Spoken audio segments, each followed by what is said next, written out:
평생을 버려졌다고 믿었던 아들. 그런데 그 아들이 죽음을 앞둔 엄마의 마지막 주치의로 다시 나타났습니다. 그리고 그 순간 밝혀지는 36년 전 실종의 충격적인 진실. 과연 이 모자는 이 지독한 오해를 풀고 마지막 순간을 함께할 수 있을까요? 이 일기는 삶의 마지막 언저리에서 쓰는 나의 이야기예요. 눈을 감는 이 순간 내 곁을 지켜주는 건 36년 전 잃어버렸던 아들, 최도윤이죠. 흰 가운을 입은 그가 나를 바라보며 하염없이 눈물을 흘려요. 나는 힘겹게 미소 지었어요. 괜찮아, 울지 마. 이제라도 만났잖아. 엄마는 너무 행복해. 내 마지막 말에 아들은 내 이마에 따뜻하게 입을 맞췄어요. 스르르 눈이 감겼죠. 고통스럽고 절망적이었던 날들, 그리고 기적처럼 찾아온 이 순간이 주마등처럼 스쳐 지나갔어요. 내 이름은 이순자예요. 1988년 그해 봄까지만 해도 나는 세상에서 가장 행복한 사람이었죠. 남편 박민규 씨와 아들 철이, 최도인의 본명, 셋이 천안의 작은 연립주택에서 오순도순 살았어요. 남편은 성실한 시내버스 기사였고 나는 정년퇴직을 앞두고 노인복지관에서 한글 강사로 활동하며 소소한 기쁨을 찾았어요. 국민학교 1학년이었던 철이는 아침마다 남편의 손목시계를 만지작거려야 겨우 일어나는 귀여운 아이였죠. 째깍째깍 시계 소리를 들으며 시침과 분침이 움직이는 걸 신기해하던 그 모습. 비록 가진 건 없었지만 저녁 무렵 골목에서 들려오던 아이들 웃음소리만으로도 마음이 꽉 찼습니다. 매일매일이 웃음꽃 피는 날들이었어요. 그 행복이 영원할 줄 알았죠. 1988년 초여름, 평소와 다름없던 그날 아침, 남편은 새벽 5시 칼 같은 면도 소리를 내며 일어났어요. 따뜻한 원두커피 향이 집안에 가득했죠. 그 향긋한 냄새가 이렇게 마지막에 될 줄은 몰랐습니다. 여보, 오늘 복지관 어르신들께 한글 가르쳐 드리는 날인데 벌써부터 설레네요. 다녀와서 철이랑 같이 시장 볼까요? 하고 인사를 건넸죠. 그게 마지막 인사라 될 줄은 꿈에도 몰랐어요. 오후 2시 반쯤 전화벨이 울렸을 때 평소와 다른 둔탁한 벨소리가 꼭 불길한 징조처럼 들렸어요. 전화기 너머로 들려오는 웅성거림에 심장이 멎는 듯 했어요. 손끝이 얼음장처럼 차가워지고 온몸에 피가 역류하는 듯한 기분이었죠. 병원에 도착했을 때 버스 회사 사람들의 굳은 얼굴을 보고 직감했어요. 죄송합니다. 천안 중앙로 사거리에서 큰 사고가 났습니다. 현장에서 바로 더 이상 말을 잇지 못하는 직원의 말에 다리에 힘이 풀려 주저앉았어요. 남편은 응급실에 잠든 듯 평온하게 누워 있었죠. 그의 손을 잡으니 아직 온기가 있었는데 그 온기가 오히려 내 손끝을 시리게 파고들었어요. 마치 붙잡아도 잡히지 않을 허상 같았죠. 3일장으로 치러진 장례식 내내 나는 멍하니 앉아 있었어요. 정신이 나간 상태였어요. 남편이 세상을 떠나고 몇 달 지나지 않아 내 몸에도 이상이 생기기 시작했어요. 처음엔 단순한 감기인 줄 알았죠. 하지만 기침은 점점 심해졌고 밤마다 식은땀을 흘리며 몸무게가 급격히 빠졌어요. 가장 무서웠던 건 기침할 때마다 화장지에 묻어나는 선명한 핏자국이었어요. 붉은 피가 마치 내 남은 시간을 세는 것처럼 느껴졌죠. 하지만 철이 앞에서는 애써 괜찮은 척했죠. 엄마, 왜 자꾸 기침해요? 아이, 철이 너는 걱정도 많다. 엄마는 괜찮아. 복지관에서 어르신들께 노래 가르쳐 드리려면 목 관리 잘해야지. 이 정도는 콧방귀도 안 낀다. 철이가 학교에 간 사이 동네 병원에 갔어요. 의사 선생님의 표정은 심각했죠. 엑스레이 결과 폐결핵, 꽤 진행된 상태라는 충격적인 진단이 내려졌어요. 의사 선생님의 폐결핵 진단은 마치 찬물 한 바가지가 정수리에 쏟아지는 기분이었습니다. 그 시절 결핵은 곧 사형 선고나 다름없었고 복지관 동료들의 시선마저 싸늘하게 느껴졌어요. 격리치료라는 말에 마치 세상에서 영원히 단절될 것 같은 공포에 질렸죠. 스트레스와 영양실조 때문이라고 했죠. 당장 입원 치료를 받지 않으면 위험하다는 말과 함께 어린 자녀가 있다면 당분간 격리가 필요하다는 말을 덧붙였어요. 그 말을 듣는 순간 세상이 무너지는 것 같았죠. 남편도 잃었는데 이제 철이와도 떨어져야 한다니. 밤새 고민하다가 신우이, 김영자 언니 생각이 났어요. 언니는 그때 도시 외곽에서 작은 공방을 운영하며 조용히 지내고 있었죠. 다음 날 철이 손을 잡고 김영자 언니의 공방으로 향했어요. 철이는 계속 물었죠. 엄마, 여기서 언제까지 있어야 해요? 나는 애써 웃으며 말했어요. 철아, 엄마가 복지관에서 어르신들께 한글 가르쳐 드리는 거 알지? 엄마가 잠깐 고모 공방에서 지내면 더 건강해져서 우리 철이랑 더 신나게 뛰어놀 수 있어. 새끼손가락을 걸어 약속했죠.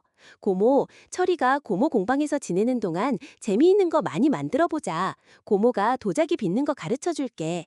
언니에게 남편의 보상금 중 상당 부분을 건네며 철이를 잘 부탁한다고 말했어요. 공방을 나설 때 철이가 뒤쫓아와 외쳤어요. 엄마, 정말 올 거죠? 나는 그럼 꼭 올게. 아프지 말고 고모 말씀 잘 들어. 라고 답했어요. 버스에서 뒤를 돌아보니 철이가 고개를 푹 숙이고 서 있었죠. 철이의 작은 손을 잡은 내 손은 미세하게 떨렸어요. 아이의 눈망울에 비친 불안감에 목구멍이 꽉 막혀왔죠.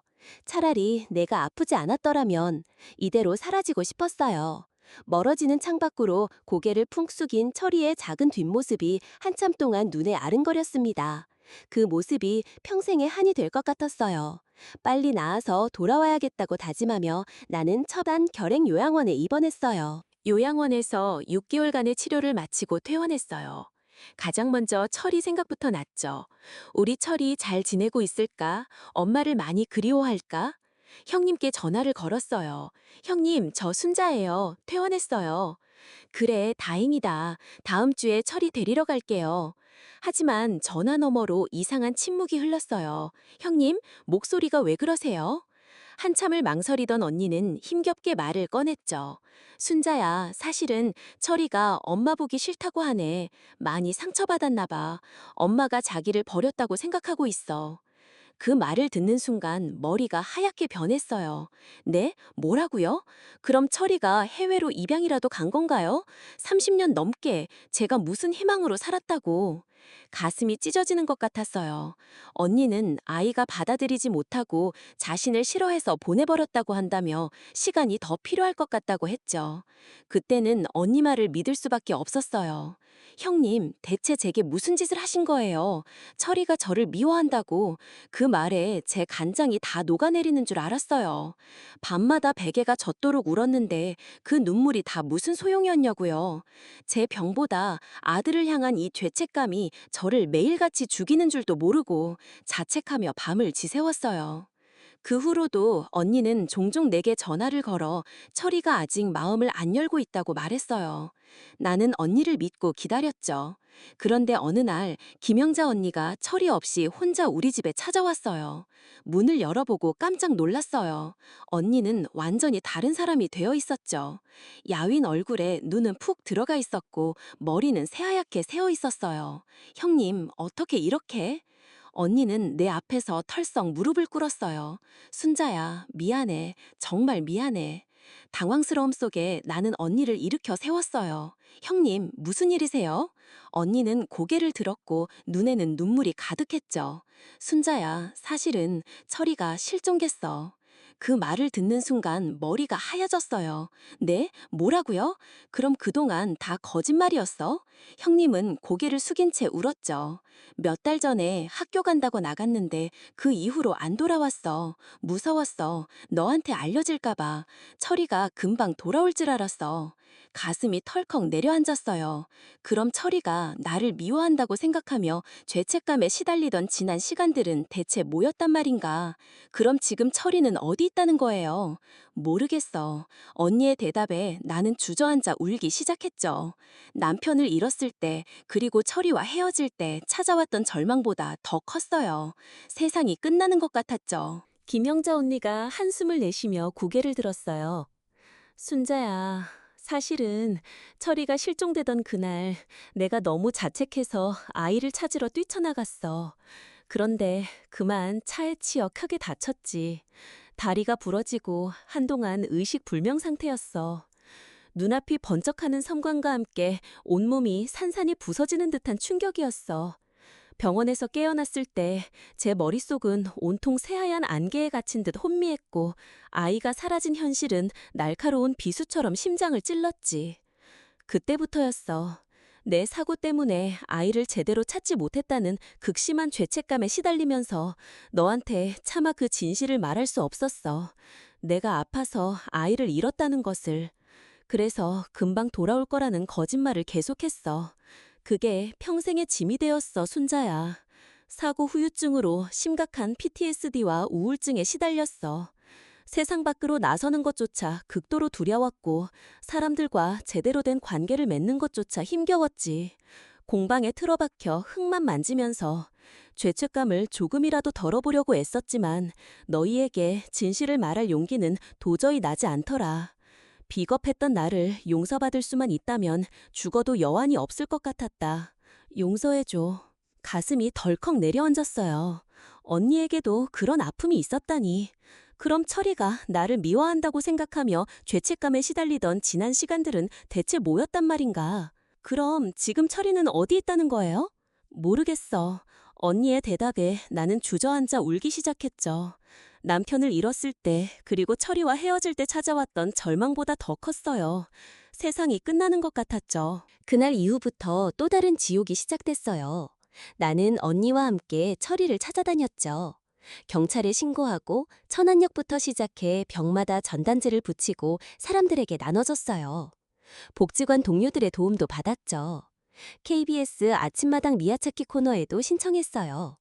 그러다 1997년쯤 실종아동 찾기 시민단체가 생기자 언니가 바로 가입했어요. 그 시절 냉담한 경찰의 태도와 어련히 돌아오겠지 하는 무심한 시민들의 반응 속에서 희망 고문과 좌절의 반복은 매일을 지옥으로 만들었죠. 인터넷이 없던 시절이라 모든 걸 발로 뛰어다니며 해야 했죠. 1996년에는 일단 살아야 했기에 천안 신부동에 작은 국밥집을 열었어요.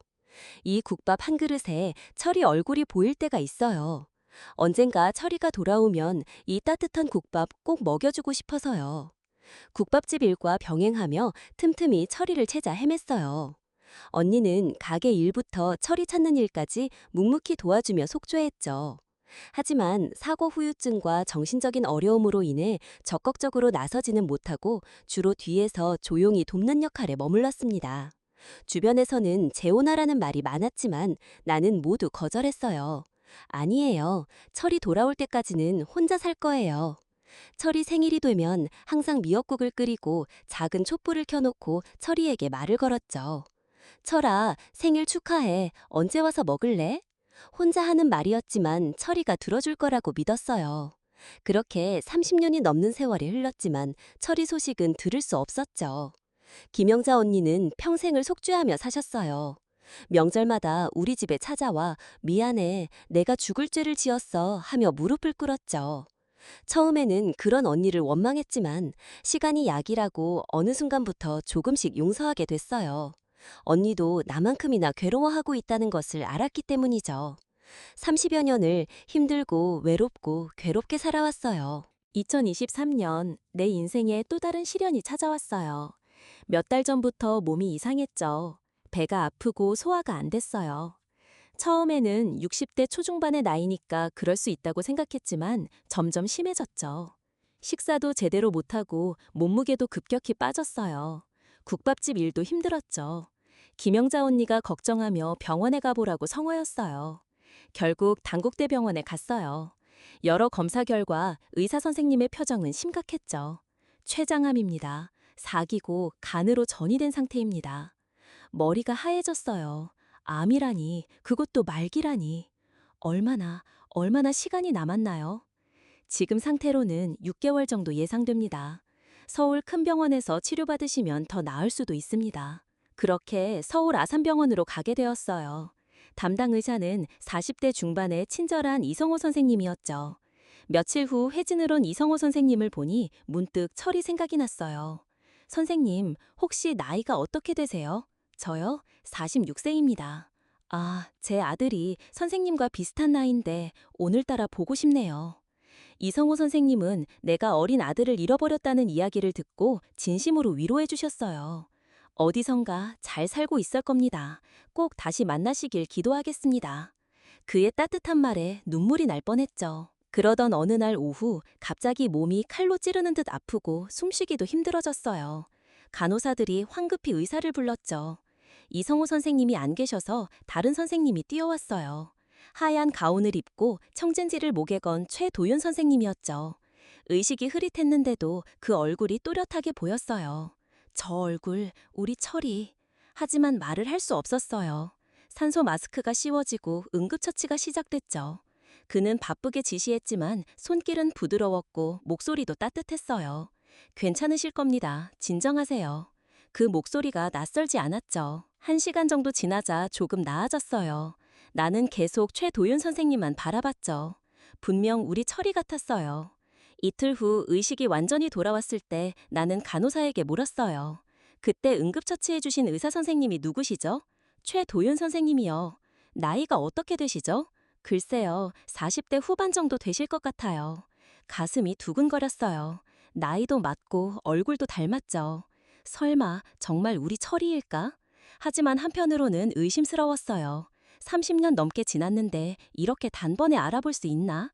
그는 해외 입양아 출신으로 성공한 IT 기업가가 된 것으로 알고 있었는데 의사라니 혼란스러웠죠. 어느 날 최도윤 대표는 자신이 후원하는 의료 IT 시스템 구축 프로젝트 회의에 참석했다가 병원 로비에 기부자 명단에서 자신의 이름과 의료 시스템 구축 후원이라는 문구를 발견했습니다. 그는 병원 측으로부터 대표님께서 기증하신 최첨단 의료 장비 덕분에 더 많은 환자들에게 양질의 진료를 제공할 수 있게 되었습니다. 또한 대표님의 깊은 이해와 지원 덕분에 의료 시스템 개발도 순조롭게 진행되고 있습니다. 라는 감사 인사를 들었죠. 환자들의 고통을 덜어주고 생명을 살리는 일에 기여하고 있다는 사실에 큰 보람을 느꼈지만 동시에 마음 한켠에는 채워지지 않는 공허함이 있었습니다. 그는 IT 기업가로서 성공했음에도 어릴 적 버림받았다는 공허함을 채우지 못했습니다. 그러다 의료기술 개발 프로젝트에 참여하며 캄보디아 의료 소외 지역 봉사를 통해 직접 환자들의 고통을 목격하고 생명의 존엄성을 깨달았습니다. 특히 양아버지께서 오랜 투병 생활을 하시면서 직접 환자의 곁에서 고통을 나누고 희망을 주는 일에 매료되어 40대 중반의 나이에 뒤늦게 의대에 진학했습니다. 밤낮 없이 책과 씨름했고 젊은 동료들 사이에서 악착같이 공부해 수년 만에 마침내 가운을 입었습니다. 제 안에 끓어오르는 생명에 대한 갈망이 저를 다시 태어나게 한 것이었죠. 그는 의사 면허를 취득했고 현재는 자신이 후원하는 이 병원에서 의료 시스템에 대한 이해를 높이고 실제 환자들을 만나보기 위해 잠시 실무 경험을 쌓고 있었던 것입니다. 그때 그의 눈에 우연히 한 환자의 차트가 스쳤어요. 이순자, 복지관 한글 강사, 천안 신부동 주소, 폐결핵. 최도윤은 대수롭지 않게 넘기려 했지만 왠지 모르게 익숙한 느낌에 마음이 심란해졌죠. 손끝에 찌릿한 전기가 통하는 듯 했어요. 마치 오랜 세월 잠들어 있던 무언가가 깨어나는 순간 같았죠. 수십 년간 잊으려 했던 어린 시절의 잔상들이 파도처럼 밀려왔어요. 국밥집에서 풍기던 구수한 냄새, 엄마가 불러주던 자장가, 따뜻한 손목시계의 째깍거리는 소리. 그 모든 것이 차트 속 이순자라는 이름과 연결되는 듯한 착각에 빠졌죠. 이내 온몸이 식은땀으로 축축해졌어요. 심장이 요동쳤어요. 궁금함을 참지 못하고 그의 진료실을 찾아갔어요. 문 앞에서 한참 망설였죠. 만약 정말 철이라면? 용기를 내 문을 두드렸어요. 가까이서 보니 더욱 확신이 섰죠. 선생님, 혹시 사적인 질문 하나만 해도 될까요? 어릴 때 혹시 천안에서 살지 않으셨나요? 제 아들이랑 너무 닮아서요. 폐결핵 때문에 잠시 아이를 맡겼던 기억이 있는데. 최도윤 선생님은 잠시 망설이더니 저는 서울에서 자랐고 7살 무렵 해외로 입양되었습니다. 친부모님은 어릴 적 모두 돌아가셨다고 알고 있습니다. 환자분께 개인적인 질문에 답할 의무는 없습니다만 왜 저에 대해 궁금하신지 납득할 만한 이유를 말씀해 주시겠습니까? 라고 답했어요. 늘 듣던 문장이었지만 그녀의 눈빛 속 간절함이 낯선 파문을 일으켰죠. 애써 차트를 다시 보며 감정을 억눌렀어요. 양부모님께 자랐다는 이야기가 걸렸지만 확신이 없었어요. 내가 너무 간절해서 닮은 사람을 착각했나 보다. 고개를 떨구며 병실로 돌아갔죠. 하지만 포기할 수 없었어요. 다음 날부터 나는 최도연 선생님을 유심히 관찰했어요. 멀리서 출퇴근하는 모습을 지켜봤죠. 볼 때마다 더 확신이 들었어요. 정말 철이 같았어요. 다시 가서 물어볼까? 하지만 아니라면 민폐잖아. 만약 우리 철이라면. 매일매일 고민으로 며칠을 보냈죠. 용기가 쉽게 생기지 않았어요. 최도연 선생님, 제가 복지관에서 수십 년간 사람들과 부대끼며 살아보니 사람의 눈빛은 거짓말을 못하더군요. 당신 눈빛에 제 아들 철이가 보여요. 설마 하는 마음이 아니에요. 이건 틀림없는 엄마의 직감입니다. 제발, 제발, 제발 아니라고만은 하지 말아주세요. 제 마지막 남은 희망입니다. 그러던 중 내 담당 이성호 선생님이 심각한 표정으로 말씀하셨어요. 이순자님, CT 재검사 결과가 나왔습니다. 안타깝지만 예상보다 상태가 빠르게 악화되고 있습니다. 가슴이 철렁 내려앉았죠. 얼마나 시간이 남았나요? 솔직히 말씀드리면 길어야 2에서 3개월, 빠르면 몇 주일 수도 있습니다. 머리가 하얘졌어요. 이제 정말 시간이 없었어요. 마지막 기회였죠. 이렇게 죽을 수는 없어. 결심이 섰어요. 다시 한번 확인해 봐야겠다고요. 다음 날 아침 김영자 언니에게 전화를 걸었어요. 손이 떨려서 번호를 누르기도 힘들었죠. 형님, 저 순자예요. 급한 일이 있어요. 서울병원에 우리 철이 같은 의사가 있어요.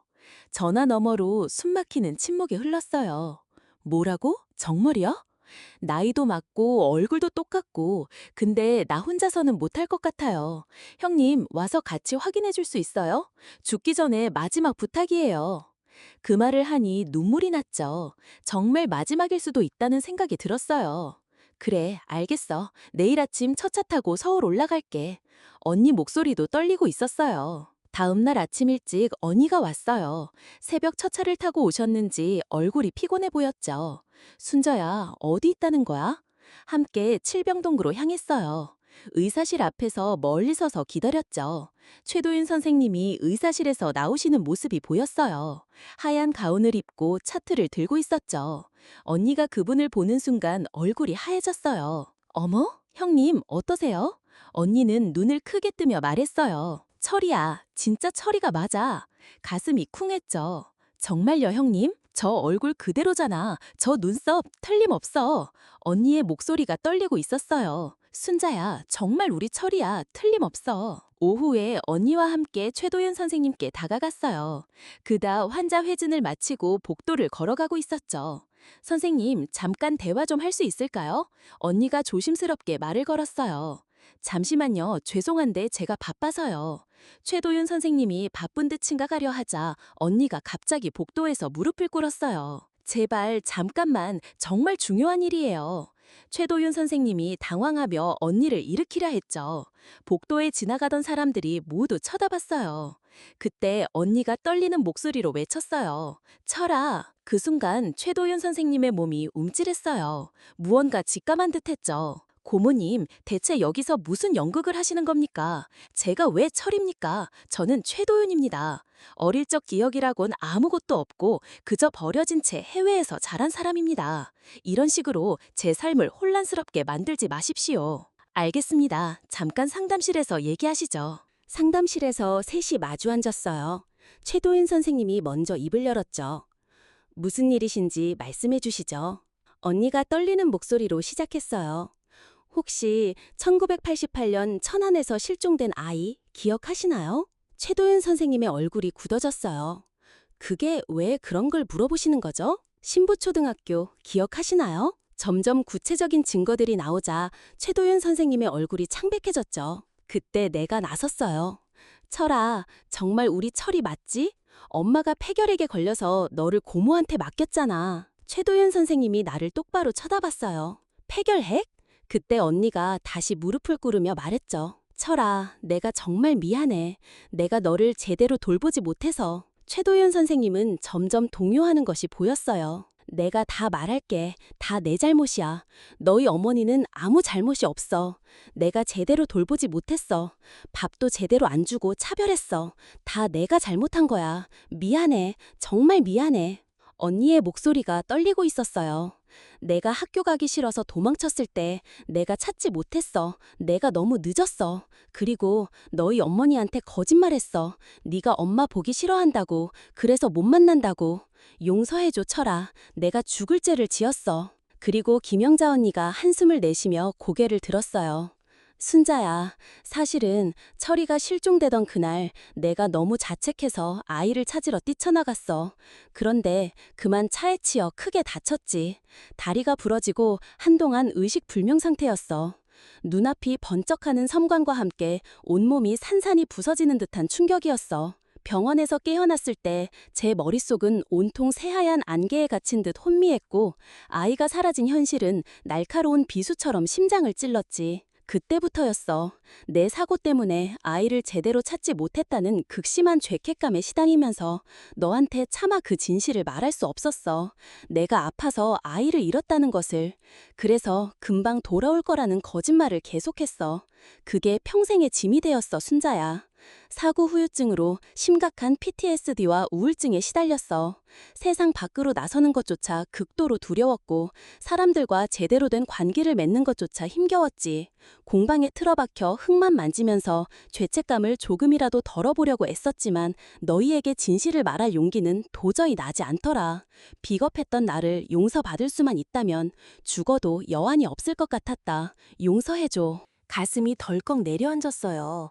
언니에게도 그런 아픔이 있었다니. 그럼 철이가 나를 미워한다고 생각하며 죄책감에 시달리던 지난 시간들은 대체 뭐였단 말인가? 그럼 지금 철이는 어디 있다는 거예요? 모르겠어. 언니의 대답에 나는 주저앉아 울기 시작했죠. 남편을 잃었을 때, 그리고 철이와 헤어질 때 찾아왔던 절망보다 더 컸어요. 세상이 끝나는 것 같았죠. 최도윤은 한참 동안 말이 없었어요. 그리고는 중얼거리듯 말했죠. 그랬군요. 제가 버림받은 게 아니었군요. 저는 평생 그저 버려진 고아인 줄 알고 해외에서 성공에만 매달렸습니다. 양부모님께서 제가 어릴 적 국밥집이나 복지관에 대해 이야기할 때마다 왠지 모르게 슬픈 표정을 지으셨던 이유를 이제야 알 것 같네요. 이 모든 게 제 오해였다니. 억울함, 배신감, 그리고 사무치는 그리움이 뒤섞여 목을 죄었어요. 내 삶의 모든 이유가 단단히 쌓아올린 성공과 냉철함이 한순간에 허물어지는 것 같았어요. 나는 철이 머리를 쓰다듬어줬어요. 괜찮아, 철아. 이제라도 만났잖아. 어린아이였던 우리 철이가 이렇게 훌륭한 IT 기업가가 되어 있었다니. 아니, 기업가에서 의사가 되어 있었다니. 엄마, 정말 죄송해요. 아니야, 철아. 엄마가 미안해. 제대로 지켜주지 못해서. 최도윤이 나를 끌어안았어요. 우리 철이 둘 다 울고 있었죠. 기쁨의 눈물이었어요. 언니도 옆에서 함께 울고 계셨죠. 고모님, 이제 괜찮아요. 철이가 계속 사과하는 언니에게 용서의 말을 건넸어요. 고모님, 이제 그만 자신을 용서하세요. 고모님도 아프셨다는 걸 이제야 알았으니 저도 고모님을 용서할게요. 그렇게 세 사람이 함께 울고 함께 웃었어요. 가슴을 짓누르던 무거운 돌덩이가 사라진 듯 했어요. 처음 느껴보는 따스함과 평화로움에 눈물이 멈추지 않았죠. 비로소 내 이름 최도윤 앞에 엄마의 아들이라는 수식어가 붙는 순간이었어요. 36년간 헤어져 있었던 가족이 드디어 하나가 된 순간이었죠. 하지만 기쁨도 잠시 나는 깨달았어요. 최도윤과 함께 할 날이 얼마 남지 않았다는 걸. 또다시 하늘이 원망스러웠죠. 이제야 철이를 만났는데 왜 나를 데려가려 하는지. 조금만 더 같이 있고 싶은데. 며칠 후 최도윤이 내게 말했어요. 엄마, 이성우 선배님께 말씀드렸어요. 제가 엄마 담당하겠다고. 그래도 될까, 철아? 물론이죠. 가족이니까요. 그렇게 최도윤이 정식으로 내 담당 의사가 됐어요. 그날 저녁 최도윤은 자신의 인생을 털어놓기 시작했어요. 실종 후 해외로 입양되어 양부모님 밑에서 자랐다고 했죠. 나중에 이름을 최도윤으로 바꿨다고 했어요. 사실 싫었어요. 제 이름이 엄마와 가족을 원망했어요. 해외에서 열심히 공부해 IT 기업가가 되었지만 나중에 의사의 길을 택했다고 했죠. IT 기업가로서 성공했지만 어릴 적 버림받았다는 공허함은 채워지지 않았어요. 그러다 의료 IT 시스템 구축을 후원하면서 캄보디아 의료 소외 지역 봉사를 통해 직접 환자들의 고통을 목격하고 생명의 존엄성을 깨달았습니다. 특히 양아버지께서 오랜 투병 생활을 하시면서 직접 환자의 곁에서 고통을 나누고 희망을 주는 일에 매료되어 40대 중반의 나이에 뒤늦게 의대에 진학했습니다. 밤낮 없이 책과 씨름했고 젊은 동료들 사이에서 악착같이 공부해 소년 만에 마침내 가운을 입었습니다. 제 안에 끓어오르는 생명에 대한 갈망이 저를 다시 태어나게 한 것이었죠. 도와주신 분들께 보답하고 싶어서요. 나는 정말 대견했어요. 혼자서 그렇게 어려운 길을 걸어왔다니. 그리고 의대 졸업하고 나서 이수연을 만났다고 했어요. 네, 국제구호단체에서 활동하는 따뜻한 사람이었어요. 병원에서 만나서 결혼했죠. 그리고 이하준도 생겼고요. 손자 생각만 해도 가슴이 벅찼어요. 엄마, 정말 신기해요. 의사가 되어서 엄마를 만날 수 있었으니 이것도 운명인가 봐요. 그러게, 하늘이 우리를 만나게 해준 거야. 최도윤이 내 손을 잡으며 말했어요. 엄마, 엄마를 만나고 나니 제 안에 오랜 상처가 치유되는 것 같아요. 엄마가 평생 저를 기다렸다는 사실이 제 삶의 방향을 바꿨어요. 이제 아들이 돌봐드릴게요. 눈물이 또 났어요. 자랑스럽기도 하고 미안하기도 했죠. 며칠 후 최도윤이 말했어요. 엄마, 제 가족을 소개시켜 드릴게요. 정말 며느리랑 손자를 만날 수 있다니 얼마나 떨렸는지 몰라요.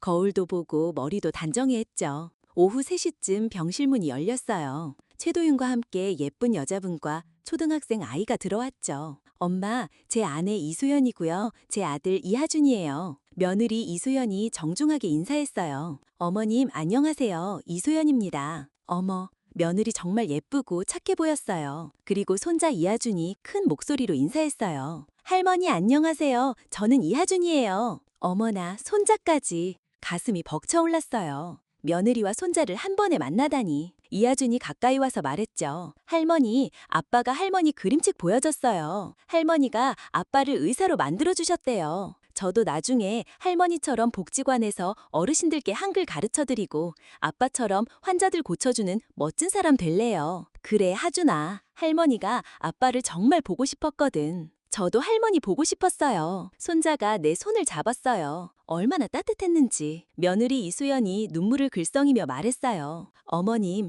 남편이 어머님을 만나고 나서 정말 많이 변했어요. 늘 마음 한편에 그늘이 있던 남편이었는데 어머님을 만나고 나서 비로소 진정한 웃음을 찾은 것 같아요. 이 가족을 지켜낼 수 있게 해주셔서 제가 더 감사해요. 고마워. 우리 최도윤 잘 돌봐줘서 제가 더 감사하죠. 이렇게 좋은 남편 만나게 해주셔서 3대가 함께 있는 순간이었어요. 이제 정말 모든 걸 다 가진 기분이야. 내가 중얼거리자 최도윤이 웃으면서 말했어요. 엄마, 이제 외롭지 않으실 거예요. 저희가 있으니까요. 그 이후로 정말 행복한 시간들이었어요.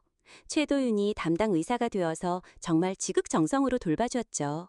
의사로서의 전문 지식과 아들로서의 사랑이 합쳐진 것이었어요. 엄마, 오늘 컨디션은 어때요? 우리 최도윤이 돌봐주니까 매일 좋아. 통증은 없으세요? 아들이 옆에 있는데 무슨 통증이 있겠어. 다른 간호사들이 부러워할 정도였죠. 이수현과 이하준도 자주 와서 시간을 보냈어요. 이수현은 과일도 깎아주고 이야기도 많이 해줬어요. 어머님, 오늘 하준이가 학교에서 상 받았어요. 정말? 우리 하준이가? 네, 그림 그리기에서 1등 했대요. 하준이가 자랑스럽게 그림을 보여줬어요. 그림 속에는 침대에 누워있는 할머니와 옆에서 웃고 있는 가족들이 그려져 있었죠. 할머니, 사랑해요. 하준이가 내 볼에 뽀뽀해줬어요. 할머니도 하준이 사랑해. 병실이 가족의 온기로 가득 찼어요. 그동안 그리워했던 시간들이 이렇게 보상받는 기분이었죠. 하준이의 순수한 눈빛은 그동안의 모든 아픔을 씻어내듯 반짝였어요. 이 작은 아이의 사랑이 우리 가족의 가장 큰 치유제였죠. 김영자 언니는 이제 자신의 공방에서 실종아동 가족들을 위한 작은 모임을 시작했어요. 그녀는 직접 흙을 빚어 깨진 조각들을 이어붙인 도자기 작품들을 만들었죠.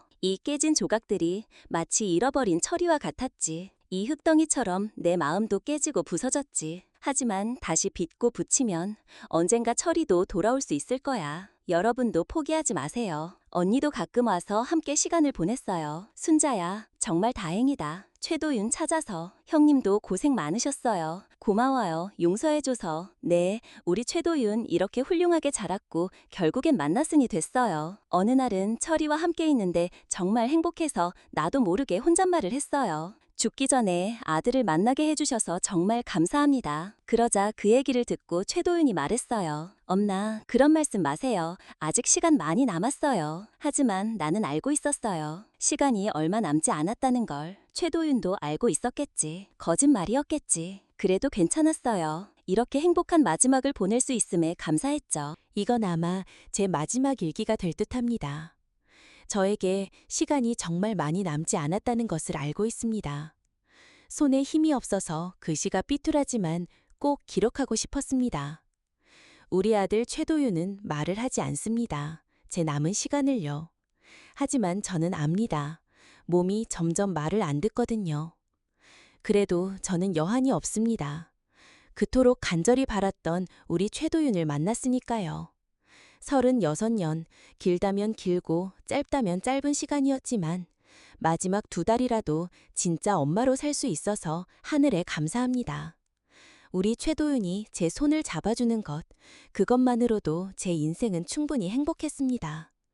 예쁜 며느리와 이야기를 나누고 손자가 제 볼에 뽀뽀를 해주고 하나도 상상하지 않았던 이런 꿈만 같은 일들이 이렇게 저에게 일어났는데 어떻게 행복하지 않을 수 있을까요? 그리고 형님, 김영자 언니, 이제 그만 저에게 미안해 하셔도 돼요. 솔직히 말해서 그동안 용서했다고 속으로 생각했지만 마음 한편에 원망이 남아 있었습니다. 그런데 지금 이렇게 죽음을 앞둔 상황에 뒤를 돌아보니 그게 무슨 소용이 있는지, 원망한들 뭐가 달라지는지 다 부질없이 느껴지네요. 언니의 사고와 그로 인해 나에게 말하지 못했던 깊은 아픔까지 알게 되니 저는 이제 언니를 온전히 이해합니다. 언니는 평생을 짓누르던 바위덩이를 이제야 내려놓은 듯 홀가분한 표정을 지었어요. 이제야 제대로 숨을 쉴 수 있을 것 같다고 했죠. 언니의 남은 삶은 오직 이 죄를 갚는 데 바칠 것이라고요. 그저 최도윤과 언니, 제 가족들이 행복했으면 하는 바람입니다. 언니가 그동안 많이 힘들었을 거라는 거 누구보다 잘 알고 있습니다. 언니도 이제 행복하게 사세요. 이제 저는 마음 편히 갈 수 있을 것 같습니다. 사랑하는 우리 최도윤. 30년 넘게 부모 없이 혼자 외로웠지. 엄마 많이 원망했고. 그래도 멋지게 자라줘서 고맙다. 엄마가 많이 미안해. 앞으로 남은 날 며느리 이수연, 우리 손자 이하준과 함께 행복하게 살아. 마지막까지 못난 엄마 잘 챙겨줘서 고맙다. 사랑하는 엄마가. 2024년 2월 23일 새벽. 어머니 이순자의 상태가 급격히 나빠졌어요. 의사로서 알 수 있었죠. 이제 정말 시간이 얼마 남지 않았다는 것을. 하지만 아들로서는 받아들이기 힘들었어요. 수연아, 빨리 와. 그리고 하준이도 데려와. 아내에게 급하게 전화를 걸었죠. 고모님께도 연락드렸어요. 새벽 6시, 가족들이 모두 병실에 모였죠. 어머니는 의식이 흐릿하셨지만 우리가 온 걸 아셨어요. 힘없이 웃으시며 말씀하셨죠. 다들 왔구나. 내가 어머니 손을 꼭 잡았어요. 그 손이 점점 차가워지고 있었죠. 수연이가 다른 쪽 손을 잡으며 눈물을 흘렸어요. 어머님, 정말 감사했어요. 하준이도 침대 가장자리에 서서 작은 목소리로 말했죠. 할머니, 사랑해요. 고모님은 어머니 발치에서 조용히 눈물만 흘리고 계셨어요. 그동안의 죄책감과 마지막 인사가 섞인 눈물이었겠지. 오전 6시 반쯤 어머니가 마지막 말씀을 하셨어요. 고마웠어, 도윤아. 목소리가 점점 작아지고 있었죠. 이제 아빠한테 갈게. 엄마, 아빠한테 안부 전해주세요. 아들 잘 키워줘서 고맙다고요. 어머니가 희미하게 고개를 끄덕이셨어요. 그리고는 우리 모두를 한 번씩 바라보셨죠. 나, 수연, 하준, 그리고 고모님. 신기한 건 어머니가 웃고 계셨다는 거예요. 고통스러워하지도 않으시고 슬퍼하지도 않으시고 정말 평화로운 얼굴이셨죠. 사랑해, 정말 고마웠어. 그 말씀을 마지막으로 어머니는 조용히 눈을 감으셨어요. 오전 7시, 이순자, 우리 어머니가 세상을 떠나셨어요. 36년 만에 만난 아들의 손을 잡고 사랑하는 가족들에게 둘러싸여서 어머니는 정말 평화롭게 가셨죠. 병실에는 조용한 울음소리만 흘렀어요. 하지만 이상하게 슬프기만 한 건 아니었어요. 어머니가 마지막에 보여주신 그 웃음 때문일까? 우리도 어머니처럼 감사한 마음이 들었죠. 36년간 나만 기다리며 힘겹게 사신 어머니, 이제 정말 편히 쉬시길. 어머니가 돌아가신 후 나는 완전히 다른 사람이 되었어요. 나는 줄곧 버림받은 아이라고 생각했죠. 하지만 진실은 달랐어요. 어머니는 단 하루도 나를 잊지 않으셨어요. 매일 나를 그리워하시고 찾으려고 노력하셨죠. 이런 마음으로 나를 기다렸구나. 어머니 일기를 읽으며 깨달았어요. 버려진 게 아니라 평생 사랑받았다는 것을. 그 깨달음은 내 삶을 바꿔놓았죠. 병원에서 환자분들을 대할 때도 달라졌어요. 환자분, 보호자분들께는 가족과 같은 마음으로 최선을 다하겠습니다.